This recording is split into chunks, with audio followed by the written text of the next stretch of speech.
Bunlar da Mayıs 2021'den.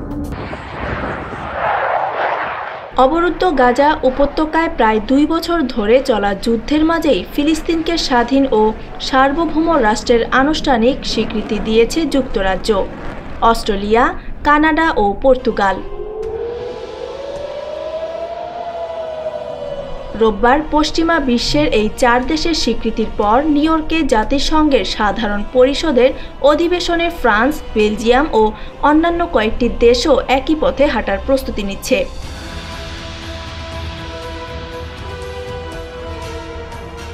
1988 সালে নির্বাসিত থাকাকালীন ফিলিস্তিনি নেতৃত্বের পক্ষ থেকে একতরফাভাবে ঘোষণা দেওয়া ফিলিস্তিন রাষ্ট্র ঘিরে বর্তমান কূটনৈতিক স্বীকৃতির চিত্র তুলে ধরা হলো।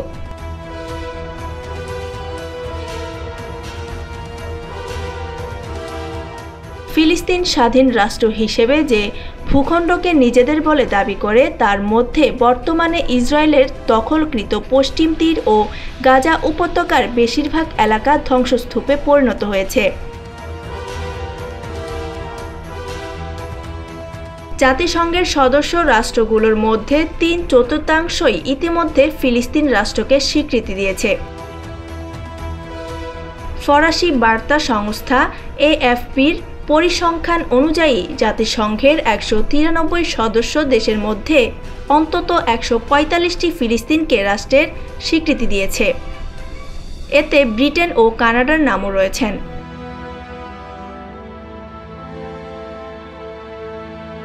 বিশ্বের শিল্পোন্নত দেশগুলোর জোট G7-এর সদস্য হিসেবে প্রথম এই সিদ্ধান্ত নিয়েছেন তারা। এছাড়াও অস্ট্রেলিয়া ও পর্তুগালও এই তালিকায় যুক্ত হয়েছে। ফ্রান্স, বেলজিয়াম, লুক্সেমবার্গ ও মাল্টা শিগগিরই নিউ ইয়র্কে জাতিসংঘের সাধারণ পরিষদের অধিবেশনে ফাঁকে এক বৈঠকে ফিলিস্তিনকে স্বীকৃতি দিতে পারে।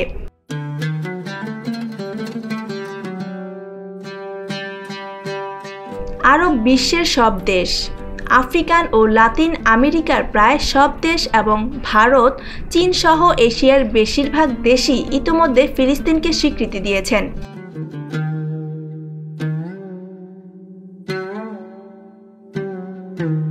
(1988 সালের 15 নভেম্বর প্যালেস্টাইন লিবারেশন অর্গানাইজেশনের প্রয়াত নেতা ইয়াসির আরাফাতের স্বাধীন ফিলিস্তিন রাষ্ট্র ঘোষণার কয়েক মিনিটের মধ্যেই প্রথম দেশ হিসেবে ফিলিস্তিনকে আনুষ্ঠানিক স্বীকৃতি দেয় আল জাজিরা।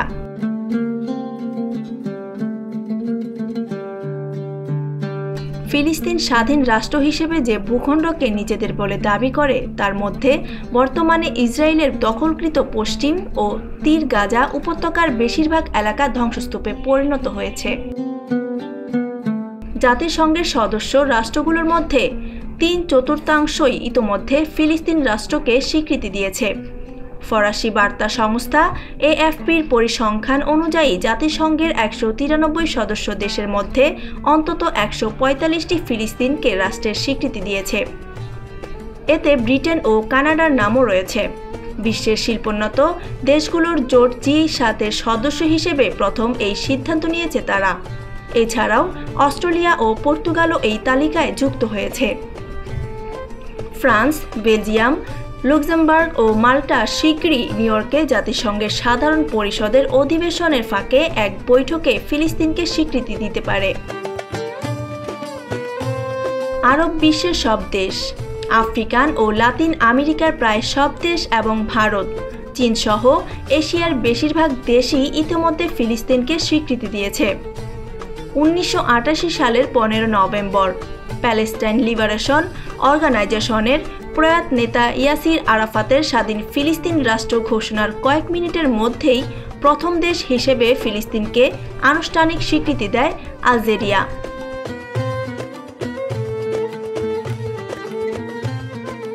পরবর্তী কয়েক সপ্তাহ ও মাসে আরও বহু দেশ একই পথে হাঁটে। 2010 সালের শেষ দিকে এবং 2011 সালের শুরুতে ফিলিস্তিনকে স্বীকৃতির বড় ঢেউ শুরু হয়। 2023 সালের 7 অক্টোবর হামাসের ইসরায়েলে হামলা এবং এর জেরে ইসরায়েলের গাজা অভিযান পরবর্তী সময়ে নতুন করে আরও 13টি দেশ ফিলিস্তিনকে স্বীকৃতি দিয়েছে। ইসরায়েল, যুক্তরাষ্ট্র ও তাদের ঘনিষ্ঠ মিত্ররা সহ অন্তত ৪৫টি দেশ এখনও ফিলিস্তিনকে স্বীকৃতি দেয়নি। এশিয়ার দেশগুলোর মধ্যে জাপান, দক্ষিণ কোরিয়া ও সিঙ্গাপুর ফিলিস্তিনকে স্বীকৃতি দেয়নি। আফ্রিকায় ক্যামেরুন, লাতিন আমেরিকায় পানামা এবং ওশেনিয়ার বেশিরভাগ দেশও ফিলিস্তিনকে স্বীকৃতি দেয়নি। ফিলিস্তিনকে স্বীকৃতি ইস্যুতে সবচেয়ে বিভক্ত অঞ্চল হিসেবে রয়েছে ইউরোপ। এই মহাদেশের কিছু দেশ ফিলিস্তিনকে স্বীকৃতি দিয়েছে, কিছু দেশ দেয়নি। ২০১০-এর দশকের মাঝামাঝি পর্যন্ত তুরস্ক ছাড়া কেবল সাবেক সোভিয়েত ইউনিয়নের দেশগুলোর ফিলিস্তিনকে স্বীকৃতি দিয়েছিল। তবে বর্তমানে হাঙ্গেরি ও চেক প্রজাতন্ত্রের মতো সাবেক পূর্ব ইউরোপীয় দেশগুলো দ্বিপাক্ষিক পর্যায়ে ফিলিস্তিনকে স্বীকৃতি দেয়নি। পশ্চিম ও উত্তর ইউরোপের দেশগুলো এতদিন একসঙ্গে ফিলিস্তিনকে স্বীকৃতি না দেওয়ার পক্ষে ছিল।